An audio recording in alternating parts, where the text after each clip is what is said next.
Why did you, like, when you started them in the garage, did you always keep it clean, or was there a moment in time when you're like, hey, we're going to clean it 2 times a year. We're going to keep this place, like, super, super clean? Because you have dealers. You don't have a customer coming in every day, or do you? When you have a key person that's been good for us and brought us to this place, you never want to lose him. You think that way. Let's say you're down 50%. Can those employees, those key leadership employees, not figure out and find those new ways of bringing in new revenue to keep their position?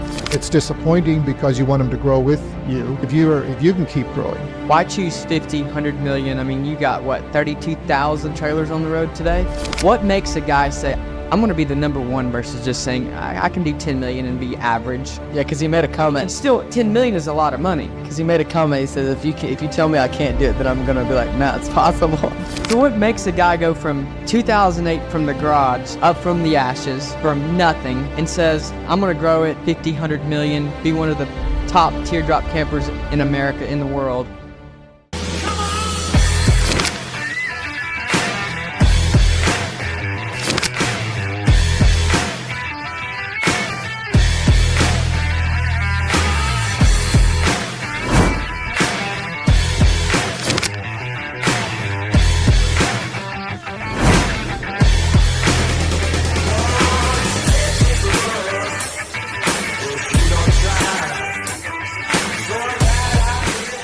Welcome back to the Young CEO podcast, powered by Saddlebrook Life.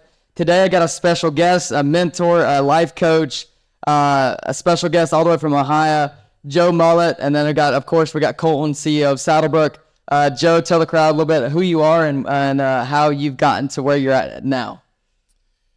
Well, I dove into the RV world in 2005 and started building these teardrop campers, which was kind of a fad at the time, and they were just coming into the market. And so it excited me because I like to do something that nobody else is really doing or make it better. And so that's what we did. We started in 05, designed my first teardrop camper.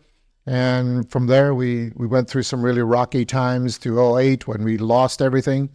And somehow we scrambled back. And today we have a 160,000 foot facility that we manufacture about 2,000 trailers this year. Wow. And then we have a state-of-the-art repair center as well, 50,000 square foot, where we have classrooms and we bring people in. We do teaching them how to run the RVs, and especially customers. But also we train our dealers there. 4 times a year, we're bringing our dealers and train our dealers. And yeah, we came from a little garage to where we are today, to be the biggest manufacturer of teardrops in the world today. It's really exciting. That's incredible. It kind of reminds me of like Amazon. They all started in the garage. You have a little book, don't you, that you wrote of like the whole story? Yeah, the little book is called Out of the Ashes, and it'll show you the pictures of where we were. Like in 08, 09, I was in my 40 by 40 garage. My dad and I were still there just trying to pull out from the 08 crash. And in 2010, we moved into this dilapidated building. It was like an ice box, and that's what it really was. It was an apple orchard storage place, so it was an ice box. We called it the ice box. 4,000 square feet. We would wear insulated coveralls in the winter times because it was so cold in the thing. But we built 457 trailers that year. It was amazing, and outgrew it. And the next year we moved into a 12,000 square foot facility, which was then in 2011.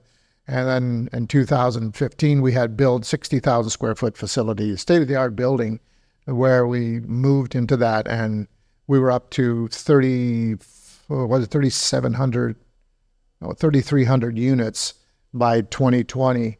And Per year? Yeah, crazy.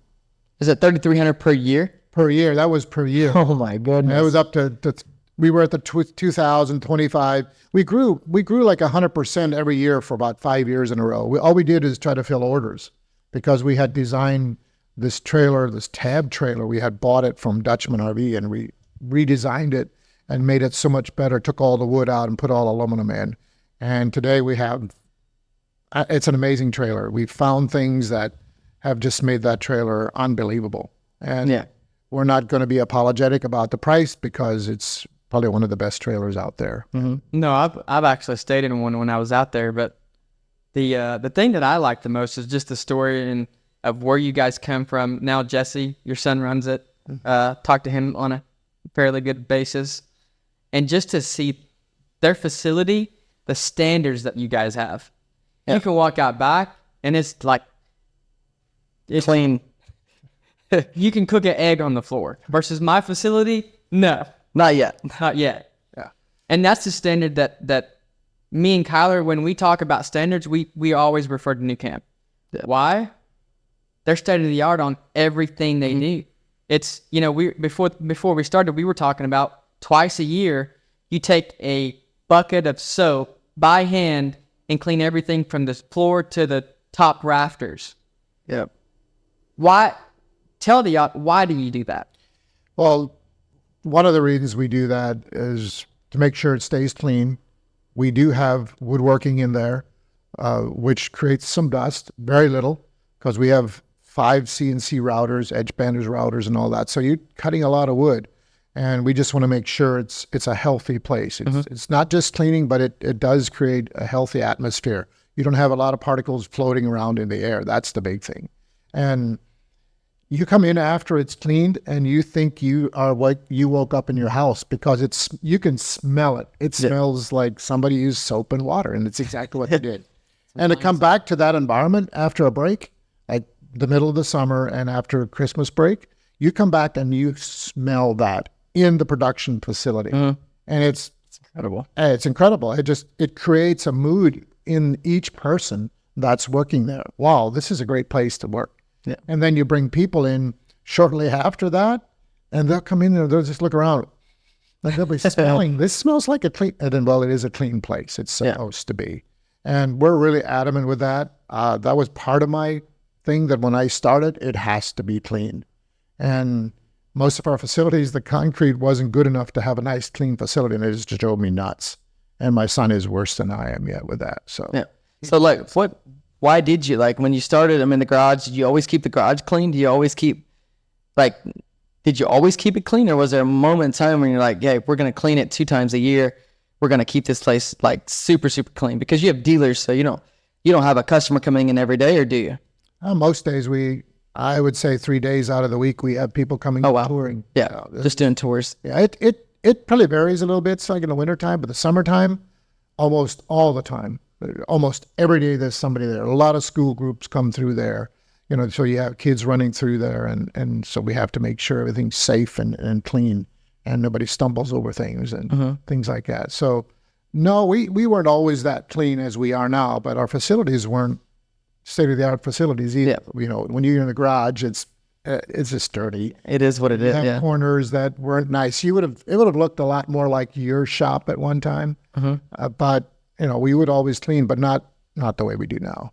No, it's crazy what we do now. We have a state-of-the-art facility. It's just we have to maintain it a lot better, and that's why I'm bringing my team up there to New Camp for the first time next Tuesday, just to see the standard that I want to implement here. Yeah. I think that's the main thing that's the hardest for us is you have everything else going on, and that's one of the smallest details that you think that would matter, but it's one of actually the biggest things. I think it's one of the biggest things because it creates a clean environment. It creates a safe place. It creates a flow that everything is always in place, always in the same place. When we bring our receiving in, there's a designated place for tires, for fenders, for you name it. That's where they go every time they come in. So when they pick it and take it to the line, it's always at the same place. They don't have to go looking for it. So they're not losing time. You're not losing time. It's very, very efficient. We've become very, very efficient, and we're always working on our efficiency. Jesse's never satisfied with our efficiency. And there's a lot more we can do. We're talking about a track system. So when they prep their electrical and their plumbing, it goes onto a track in a tote, and it's different totes on the same track, but the one tote goes down one line, the next tote goes down the other line, exactly when they need it. Those are the types of things we're looking into and doing. Yeah, so you guys watching this right now, there's different skills, and I'm going to ask you, like, what are some key fundamental skills or leadership skills or sales skills? What do you need in order for you're number one in the world for a reason, because it's leadership, whatever it is. So starting out, let's go back to 2008, 2009. You're starting in the garage. Like, what is going through your mind? Like, hey, because now y'all have done over hundreds of $1 million worth of sales. Like, what's going through your mind? How do you build a company? I mean, you don't come back from, you come from a background of where your dad or your parents did they create something like this? Or like, how did it all start? And then how did you know, like, what are the main key fundamentals that a leader needs in order for you to have a company like you have today? Well, the biggest thing that I had to change was hire people that are smarter than myself. Number one, that's the number one thing as an entrepreneur that, as a visionary, that I struggled. I can buy, I can sell, I can produce, and I can, but not efficiently. And so the best thing that happened is the person that came into my life that had the skills of business to tell me and the guts to tell me that, no, you shouldn't do this. I'll sell something. I can sell an Eskimo refrigerator, but I don't make money on it selling it because I give him too many things. So that was number one thing for me. As a visionary, you hire someone to take care of that end. I can purchase, I can build, and I was pretty good at that, but I need someone to run it. And of course, my wife, she was a secretary and kept things really, really in a good place, and I think that's good. And always keep your budget balanced. You got to have somebody there that you can keep it balanced. They got to keep an eye on this like a hawk. That was really important. The next thing I think that I always, one of the top priorities was service. The service has to be top priority. And we would drive to the West Coast, my wife and I, with a trailer just to make sure this customer's happy. Wow. I took a new trailer. I'll give you one instant. This trailer, excuse me, we were building trailers and we put a shower in our little tab, and everybody said it's impossible. Well, don't tell me it's impossible, because that makes it possible. But we finally put it in, but then we had a really, really big struggle because the shower base was just not quite correct. So if we weren't really careful, the trailer would be off center just a little bit, maybe a 1/4 inch, which is no big deal, or a 1/2 inch. But this trailer, this was an engineer, and he was driving down the road, and he looked into his mirror and he said, something's wrong. And so he goes back and measures, and the trailer is off 1 inch. Drove him nuts. And so I took a new trailer out for him, and it was out in Seattle, Everett. It was out in Everett, and we got a tour through Boeing because of that. I mean, it was just amazing. And that's the type of stuff I think is really, really important, is service. And that's what our business has done. You don't compromise on quality. You give them the best service, and you will always be busy, is one of my quotes. You will always have work. And that's what we still strive to do. It's just part of our DNA. How many employees do you have now? Right around 150 employees. We were at 220 at one time. And because of the industry, the COVID thing just really threw things in a chaos. And so now we have had a decline ever since COVID. And it's more... And just the RV industry, correct? Yeah, the RV industry is hurting. Some places they're not busy at all. I mean, a few days a month they're working. And we've been busy. We're booked out till the end of the year. We're really blessed because of that. We got new products coming in again for the first of the year. So that's going to really keep us busy for... How do you take a year that everything's down, or the last 4 years since COVID, everything's down? How do you, as a leader or as a leadership team, that you guys can't control the market, but what do you do in that time? Like, how do you get past it? How do you figure it out? That's always a tough one. When you're in a downturn, you have to get rid of people. You have to tell people, you know what, we don't have enough work. That just is really hard. And so we shifted about, there's 5 key people that left not because they had to, in a sense, but we have to function different. How are we going to do this? And so Jesse he's really adamant. We have to balance this budget. We got to stay on track. So you got to become lean in these lean years. You have to. And it's something I never wanted to do. I always said, I don't lay anybody off. But when you get to a company this size, you don't have much choice, especially when you got so much, when you're almost at 50%. You just can't function the way you did before. And then you got to find new ways to bring in revenue. And that's what we're doing. Outside of just building trailers, we're bringing in other revenue. We have our CNC edge banders, which not a lot of people have in our community. And we're now edge banding tables for restaurants and a bunch of them. And we can do edge banding that they hold up and they're perfect every time because you put them on the CNC and it's just perfect. And it's a much better job than when you do it by hand. So that's the type of stuff we do. There's other things in the repair center that can bring in more revenue. So we're working on that all the time. And marketing is a big thing as well. Marketing is really, really important. We spend a lot of time and money in marketing, and I think it's paying off. But then again, it comes back to the fundamental thing. You have to have a great product. Don't put inferior product in there, and you have to have great service. So every coach that I've ever had always told me that employees can 4x their numbers. So in a downtime, let's say you're down 50%, can those employees, those key leadership employees, not figure out and find those new ways of bringing in new revenue to keep their position? Or is that just some people do and some people don't? There's a cap on every person's life, and that cap can hinder them from doing that. If they can be open and they can grow, keep growing, they will bring in revenue. But when they're capped, they cannot bring in revenue. That's what we've learned. That's what's so hard for me.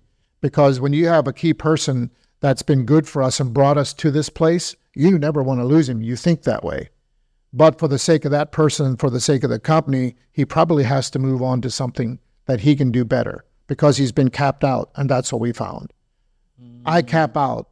I can do a company with 2, maybe 5 employees, and I'm pretty good at that. But you give me a lot more, and I need someone to help me because I cap out on those layers. And that's not who I am. I'm not a big company person. And so that's the shifting that goes on in companies when you become a $50 to $100 million company. People just simply cap out.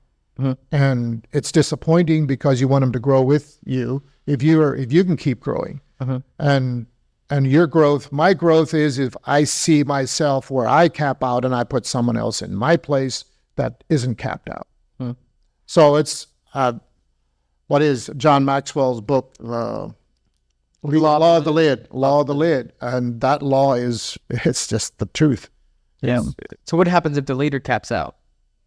If the leader caps out and can't see that he's capped out, he's hindering the growth of the company every time. It just happens. Which happens probably 99% of the time. Yeah. It happened to me for a long time until I saw, and that was through John Maxwell leadership and through coaching, I found out, well, I'm just messing this company up all the time by not putting people in place. And as soon as I put people in place, I became prosperous, really. That's what made me prosperous. And I believe 100% in that. In every kind of leadership, I believe that. It doesn't matter what leadership it is. When you cap yourself out, you have to put somebody else in your place or that can take your place. So what goes through a man's head? Why choose 50, 100 million? I mean, you got, 32,000 trailers on the road today? Yeah, at what least. What makes you want to go to that level? Like, why not just say, all right, let's do 10 million a year. I have less stress. I can make me a healthy living. What makes you go to the next level and say, no, I'm gonna say no to that. I'm gonna do extra everything that I do. I'm gonna hire the people. What makes a guy say, I'm gonna be the number one versus just saying I can do 10 million and be average? Yeah, because he made a comment. And still, 10 million is a lot of money. Because he made a comment. He said, if you tell me I can't do it, then I'm gonna be like, nah, it's possible. So what makes a guy go from 2008 from the garage up from the ashes, from nothing, and says, I'm going to grow it 50, 100 million. We're going to be one of the top teardrop campers in America, in the world. What makes a guy go from that to now, 2024, 32,000 trailers on the road? Well, part of it is humanity itself. The human doesn't want to be conquered. I mean, he wants to conquer, and I think it's a good thing. It can be pride. It can be self-ambition, or it can be, to me, it wasn't that. It was that, I'm sure. There was that in, but it was more of, how can I be a service? There's a need. How can I be a service? How can I grow this? I never dreamed to grow over 10 or 20 million. That was my cap. No, never. I would have been satisfied. In 2011, we built 1,100 trailers, cool. Made good money. It was debt-free. I said, here we stay. And the leaders just laughed at me. That would be foolish. You got to keep growing. And of course, when you have a young, entrepreneurs like you're never satisfied to just stay. And I'm not either in some ways. So it's the ambition of humanity, and it's the entrepreneurship that rests in our hearts. You just need to conquer. Why did I start another business and almost killed myself the last 2 years trying to get this business up? But now it's starting to be, I said, I'll never do it again because I'm too old for that. But I probably will do something, because there's a need going to rise up in me and say, this is something we need in America, or we need in our community, or whatever. And that's what drives. And so we're on a trajectory to go to 150 million in 10 years. That's what Jesse's goal. Yeah, from '08 to, it's like, we're 10 years away for that probably. And yeah, we're developing new things. And what I'm doing now with the composite cargo trailers, a huge opportunity that just came, and that could be millions, and that'll be incorporated, I hope, into New Camp as well, because it's all the same components.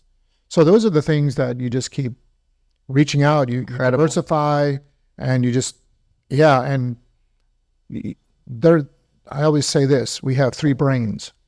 You have your main brain that you think with, and then you have your heart, and then you have your gut, and you have to listen to all 3 of those.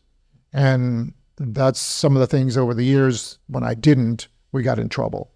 But when I did, especially the gut feeling when you're sitting there and something's not right, you just stop. And that comes in growth as well. When something's not right in growth, and we'll talk about it, and I say, something's wrong, stop for now. So those are the things you have to battle with all the time. Yeah. And because our ambitions can get us ahead of where we should be. And I think it's something we really have to, your growth shouldn't be over 20% a year type of thing. And we did it 100% for 5 years, and it almost got us into trouble, because the infrastructure didn't come along with that. Yeah. And all of a sudden we don't have a plan. So before we started recording, we had a talk about, you said most companies get in trouble. It's not the down years, it's the growth. Mm-hmm. Talk about that. Like, what do you mean by that? Like, if a company's growing 100%. Yeah, when you grow, you gotta maintain your cash flow, because when you get strapped with cash flow and you start putting up your revolving loan, and you just don't want to do that. So you got to stemmy your growth to a place that you can keep your cash flow going. And if you can't, you got to reel it back in. And that's what we did. We reeled it back in so that our cash flow is good, so we can become debt free. And still, then we go back up again. We go a steady climb. But the key thing is to have infrastructure in place for growth, so that when you grow, you're not going to, you lose control of this, you lose control of that, and that's what gets you in trouble. And most companies go down, not in the down years, they go down in the up years, because they didn't have the infrastructure in place, and the cash flow doesn't keep coming in the way it should.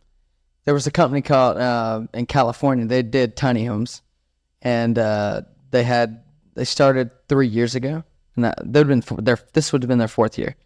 They did 7 million, and then they went from 15 million to 49 million to 100 million in 3 years. And now this year they filed for bankruptcy. Filed bankruptcy. Mm-hmm. So yeah, it's just a pact. And that's, my mentors kept saying to me, Joe, stemmy your growth, stemmy your growth, stemmy your growth. Over and over, my mentors said. And one of my big mentors was the owner from Provia Door, which is a huge door company, exterior door company, one of the biggest in America, and an amazing company. And him and I were at the same place in the similar areas. And he said his challenge was to grow and to keep everything in perspective is exactly the same thing. And he would tell me, Joe, you need to be careful with your growth. And so what would be cool for all of us if we could control ourselves better and never grow outside the cash we have on hand. Because your pride tells you like, hey, no, I want to do, because the world is like, hey, you want to be $100 million company. You want to be you want to do this. Or, Us being entrepreneurs, and we meet a guy like Joe, and Joe's doing X. what inspires me? Yeah. I mean, it inspires me. I still remember the first year that I was in 2020, I would call Joe at least minimum once a month and say, hey, I have this problem. And he's like, well, I did this, and then, boom, we'd go implement it, and it worked. And, you were one of my first mentors I've ever had, and still are. Like, I still call you, once a month, twice a month, and say, hey, I got this problem. Hey, how did you guys fix it? Yeah. And I think that's what most entrepreneurs, they miss, is they think they can figure it out on their own. And early on, we didn't come from a background of education or, my dad, 2020, he basically went broke as well. Very, not too long ago. And so we had to learn early on how to balance your cash flow, how to not grow that fast. I mean, we've grown year over year 100%. But the last 2 years, we've had to learn to cut back. It's a real problem. You have a lot of overhead that costs a lot of money. And if you're not careful, your overhead can outweigh, is it even worth it? Yeah, and we keep talking about it. Why do we want to have a company we're not going to make money? Right. I mean, it's foolish. Nobody goes to work to lose money. You don't go to work and work 8 hours a day to come home and not have any money left over. No. And what most people don't see, how hard it is to run a company in 2024. It's not like it was with the inflation, the mess we've had the last 4 years or 6, whatever it was. I mean, it's been and Really ever since COVID. Ever since COVID, it's just been really, really hard. And the world is reeling, and now we got what we have, but we can figure it out. And we have. I think that's the big thing. You just figure it out. You have to reel back, and that's what we did. We've cut way back. It's about supply and demand, and as soon as our numbers don't line up, we cut back in production. And our workers now know it, and they're good with it. They understand what we're doing. It's to give them a job tomorrow or next week or 4 months from now.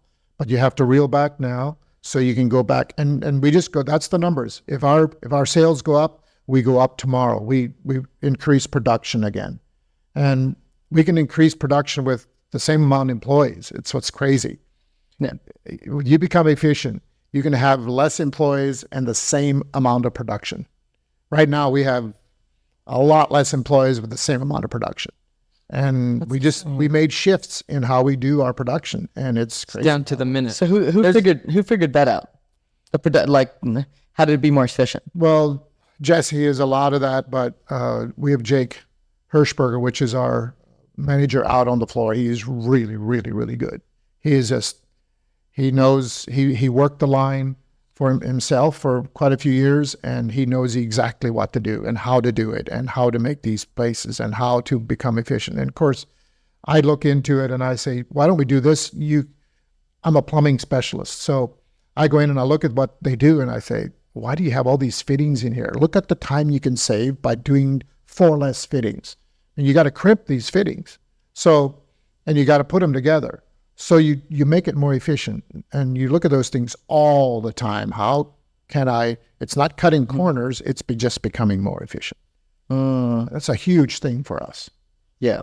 I think the hardest thing for us in production is every home is different. And that's what I was showing you the other day is how do you become efficient if every home is custom? The same components go into everyone, but one might be a 20 by 60 or a 12 by 32. So you have to time it right. If I start a 12 by 32, it takes less time for that to be done versus a 20 by 60. I have to put more people on because it will take my plumbers, electricians, insulation, because we spray foam everything. So we're still in the figuring it out part. Well, I think that's going to be a lifelong thing for you, really. Not to discourage you guys, but yeah. With that diversity, there is no way you can be as efficient as someone that does the same thing over and over again with the same sizes. It just doesn't happen. Yeah. So, and when you do custom, and now let's say you will eventually come to a place, no, we're only going to do these sizes, which I don't know that you can in your industry. Then you could become more efficient. Every booth will have its same timing. And once you get in rhythm with that, you know that, okay, the electricians can do it this quick. And if they don't, then it's a problem with the electricians or the plumber. Why? This is what it's taken you. This is what the time we've allowed you, and you've been able to do that. Why are you not doing it? You can pinpoint that. And you can also do that with different sizes. If you do a time check all the time, make sure that they can do their timing right. You can get there as well, but it's a lot more work because you got all this different sizing. And Yeah. yeah. You spoke a little bit about, because businesses have ups and then you have downs because of economy. And you said something about your employees, your team, they know like when those times come, you might have a job in 3 months. How do you get to that point where you're speaking their language as a leader? At that point, they're part of your vision or whatever. How do you get to that point? You have to be really transparent and just do a lot of talking, and so there's nothing hidden from them. Okay, this is where we're at. And that was part of our struggle over the years. It wasn't, we always say we're transparent, but we weren't. And a lot of these employees didn't know where we were at. And so that's where you have to reel back and say, okay, this is not the way it's supposed to be. Because if they don't know where they're at, they're always kind of like this. Well, where are we at? Where are we at? We don't know where we're at. We need to know where we're at. And you simply have to be transparent and say, how can we work together in good times and in bad times? Can we stand together? Both, because when it's good, we all love it. And the company makes more money, the bonuses are higher, we pay you more money. When it's bad time, the company makes less money, you make less money. Can we be a team like that? And that's the thing that we have to really form and trust each other. I think that's huge, really. No, I mean, I do, because we struggle with that. You know, our employees think we make $5 million a year profit. And but I think it's just a transparency issue of, hey, the last 2 years, this is where we're at. This is, I think I've taken something away from that. It's just being transparent of our numbers and say, hey, help us get to where we want to, because if you help us, just like they always say, once the tide rises, all boats rise. Mm-hmm. Well, what we do once a year, we have a breakfast every month. The second Wednesday of each month, we have a breakfast or a lunch. But at our breakfast the last month, we told them where every dollar went. So we'll take a dollar bill, and we'll show we have a dollar bill when we start out. Then we put our cost of goods sold in. So you have to be transparent with your company like that. But what most employees don't understand, well, we're growing, we should be making money. They don't understand that growth is really hard to make money because everything becomes less efficient when you grow too fast. So do they understand numbers if you show them the numbers? Oh, it's pretty simple. If they don't, then they're, I don't want to use the word, but they should. When they can see, when you take a dollar bill and you just keep shrinking it down, yeah, it's like you just shrink it down. Now, we've made great achievements because last year we were at minus 3.24, whatever it was, % last year. And that the company didn't know that. Somehow they didn't know that last year because... So does it motivate the whole team? And I'm talking down to the painter. Does it if you show them that, does it motivate them to work harder? And is to the same goal of making a profit? Do they want to see that, or do some people care? Do some people not care? I'm not sure if I know how to answer that exactly. So if you show them the numbers and it's 0.88% behind, I like to have a 10% margin, which we don't this year. Yeah, we do too. We want a 10 to 15% margin. But if you show them a 0.88% loss, does it demotivate them or motivate them to be better, more efficient? Hey, I'm coming up with ideas. I think if we do this, it's gonna save us X amount of time, which saves us X amount of dollars. I think we can cut here, change this part out with this part to be more efficient, cost less money. Are you seeing a lot more of that in your employees, or does it demotivate them to be like, all of that hard work, we still lost money? Yeah, that it can be work both ways. I think for some it's one way, or some it's another way. I think the biggest thing is to show that we came from here and we're now here. That's the biggest thing. We show this is what we had to do to get here. We were here, now we're here. That's the motivator. And we're going to get to here. We're here now. Now we're going to get to here because of what we're doing. This is the trend where we're at. And I think the trend is important. If the trend is going this way, it can be really demotivating. But if the trend is this way, it is going to motivate, I think, most everybody in there. And I think that's how it's working for us. And just talking about it. And I go out and talk and I have fun with the employees all the time. And that is the big thing for them. I'm not worried about where we're at. Because we're in this, we're really cutting our debt. And it's just like it's almost zero. And it's by the end of the year, it's to be zero. And so even in this, we're getting there. Yeah. They know that. And we talked about it. We just talk about it. Funny that you bring up trends, because I told my CFO last week that I'm tired of trends. Said, give me the secret sauce. Like, you tell me what to do, because I'm tired of trending in the right direction. I want to be the trend. Yeah, it's always you just gotta hone in on everything. Yeah. Where are the loose ends? Let's tie them together. What can we do to become more efficient? How can we have people do less work? And from 12 hours a day or 10 hours a day to 8 hours a day, and doing the same amount of work in 8 hours instead of. That's the type of stuff you just got to keep, and it's always going to be there. Mm-hmm. It's never. I think what I've seen over the last 4 years is, in the very good years, you don't look for those missed opportunities because cash flow is way up there, the profits are up there, so you're not looking to cut, and you're like, well, we have an extra $10,000 we can spend here. We have we don't need to exchange this piece of equipment, but we have the money, so why not go ahead and do it now? Yeah, it can happen really easy. That's where I've seen even us is in the very good years. If you want to go on vacation, great, let's go on vacation. If you want to give everybody a bonus, great. But then in the very bad years where you get lean.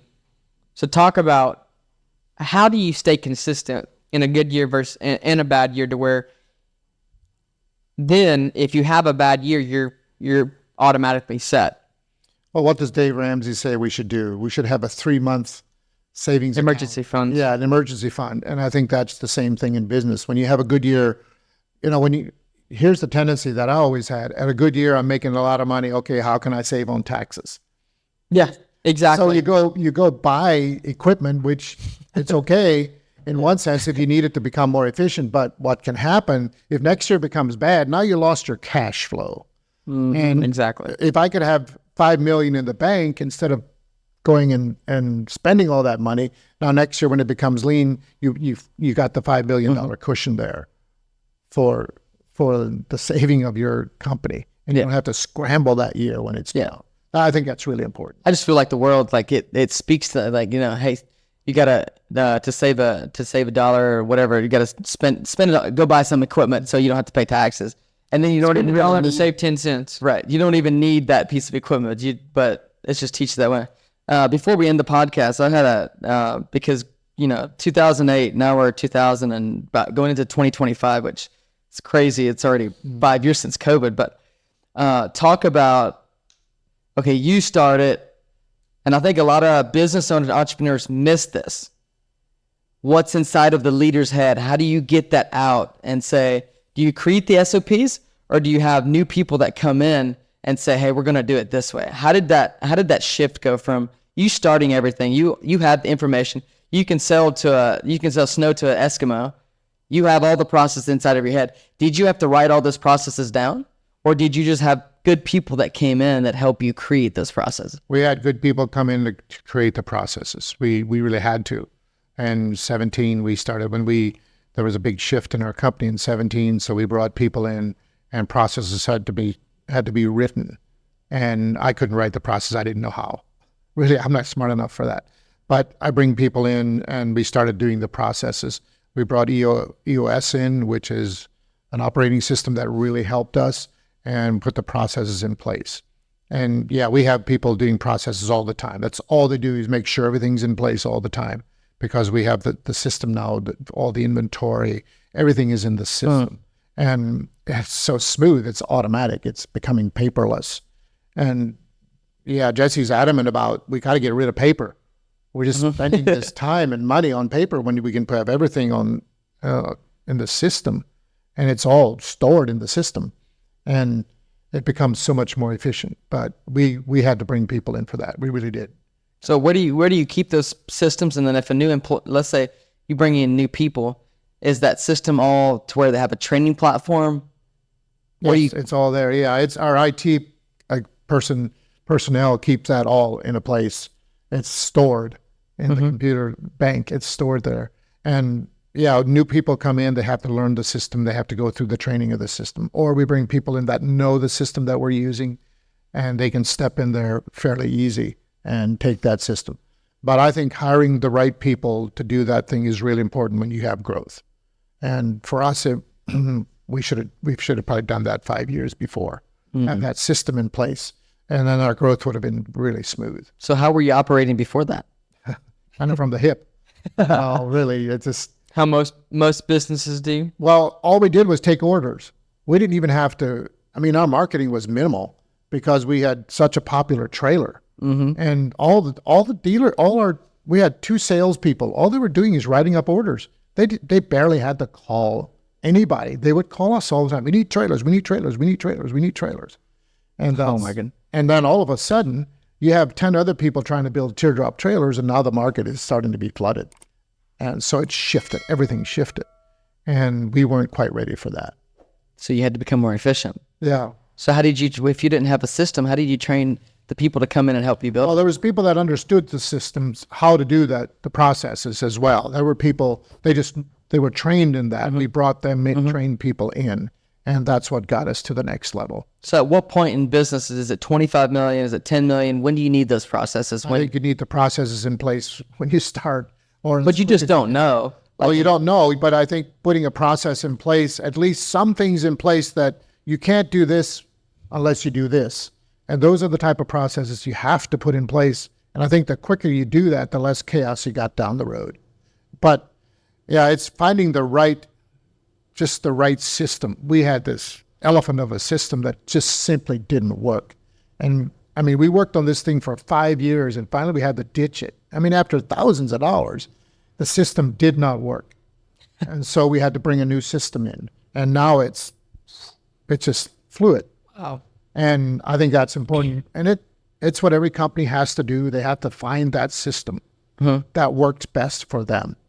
And then when you have that system, it'll flow. And it'll cost money. It's incredible. But then you're there and you're set. Yeah, I think we went through the same thing because we paid like so many people to build a website, and then we finally found the right one.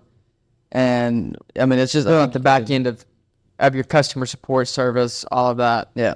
I mean, we were spending $80,000-$90,000 a year to build out softwares, and 2 years ago, we deleted the software. Yeah, that's what we did. And now we're at a place where we're really excited. I mean, some of the people that quit, we don't even have to replace anymore because it's automated.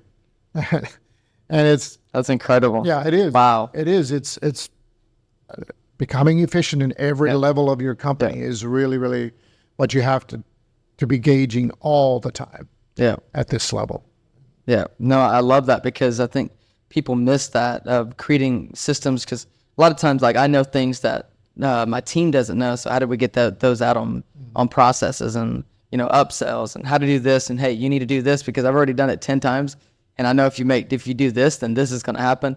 If you make the wrong move, then this is going to happen, which is good. So finishing it up, you have any more questions?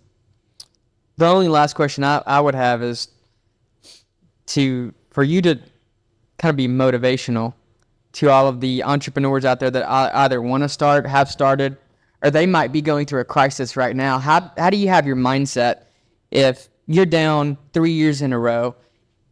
Do you keep going? How do you keep going? How do you keep the motivation that you know that your vision, your goal, even your product can and will be at this place in 10 years? But a lot of people right now today are asking, is it even worth it? If, me for sure as an owner, there's been some years I've paid my employees more than me. And so I think a lot of those people are now asking, is it even worth it anymore? Because I'm paying my executives 10 times more than me. And then here I'm left with the debt, with the stress, with making sure everything happens. Talk to those people for a minute and tell them your story of, I've personally heard your story of those Inspires me years every time, yeah. And it's not just 1 month at a time. It could go on for 2, 3, 4 years of that mental toughness that you had to go through. I mean, it wears on a person. I'm sure I could ask Ina how to be a wife to a guy going through that. Miserable. Well, it takes tenacity. The word tenacity is built into my life, and I don't know for sure myself how I got out of the '08, besides just not quitting. If you're an entrepreneur at heart, you just don't quit. You shift where you have to shift. And I want to encourage all you young entrepreneurs. It is a tough time, and we don't know the future because it can be shaky. Is it worth it, like Kolton was asking? Is it worth it? And I'd ask myself that question probably every day and still do. Is it worth it? But when it comes down to it's more than just having a business. It's about the people that you're supporting by having it. And I think a life of sacrifice is a life that I want to live in a lot of ways. And that's what entrepreneurs do. And most people don't see that. So when you're thinking about it, it's greater than yourself, number one, because you're helping so many more people. And it is simply a life of sacrifice in a lot of ways. But I would say this as well. You need to take care of yourself as well as take care of your employees. And that's something I didn't do the best. I would give my shirt off my back just so my employees, and I did it over and over again. I wouldn't pay myself for all I work, okay, I'll give you, and my son thinks I'm crazy, but I worked for 2 years now on my business and I didn't pay myself from that business. Not yet, but it's at a place that I'm ready to do that. And the returns look really, really good. Now, I don't think that's a smart thing for a young entrepreneur to do. You have to figure that in. You shouldn't do that. I didn't have to have the pay because of all the other stuff that I've accomplished. So I'm fortunate in a fortunate place, but you just can't give up is the biggest thing. You can and quit and go work for someone if that's what you want to do. But find a way, take a deep breath, slow down, and find a way to fulfill the dream that is built inside of you, because all of us have a dream. Entrepreneurs have a dream. Everybody has a dream. Whoever they're doing what, they have a dream to fulfill that. And that's what you have to continue to pursue. Surround yourself with good people. That's the biggest thing. Don't try to do it by yourself. You will probably crash. And when I learned that, that's to me is the biggest thing I've ever learned in my career, is to surround myself with people. And that's the only way I want to function. I don't want to function any other way besides that. Mm-hmm. That is amazing. I do have one follow-up question though. Going through all of being an entrepreneur, how long have you been married? 44 years. 44 years. That's a new goal of mine. How do you keep a great marriage when you're dealing with everything at work? How do you give Ina the vision that she's looking at you and she's like, Joe, you're doing $4 million this year, but I'm still wondering where my next grocery check is going to come from to pay groceries for our family. How do you, if you're going through that, then you're coming home and you're having to explain to her that of where you're going, and you're having to explain to her of why you're doing it. What do you tell Ina at the house that she's saying, well, we're doing $5 million, but we can't even afford groceries this week? How do you keep that marriage and your family and your home life to where it's 44 years now going through that and being the leader, not only in the business, but then you have to be the leader at home, which is just as important in my opinion. And you're having to explain to her of why you can't make the grocery bills, and she probably doesn't understand it. She's just like, I need money for groceries this week. Well, she did understand it. That's the blessing I had, because she's a numbers person.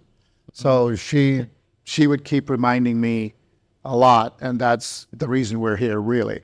The big reason we're here is because of her. And Wow. If you have a wife like that, that makes a huge difference. if you have a wife that doesn't understand it, you better have money there for her. That's all I can say. You can't, because Better have an American Express. that's the biggest thing in the marriage, is if it's short on finances, that creates the stress. That's why the divorce rate, one of the big divorce rates in our country. 70%, I think. Yeah. So that's a huge thing, is have your wife with you on everything you're doing, or as much as possible. I think that's really important. Mm-hmm. Now, I would never tell her probably everything that was going on that she didn't need to know, because she doesn't need that stress. Mm-hmm. But she could always read it. Okay, what's going on? There's something not right. But yeah, to come home and tell her that, it creates an insecurity for a wife. So that's a big thing. That's why I'm saying take care of yourself as well. Mm-hmm. It's not wrong to take care of yourself.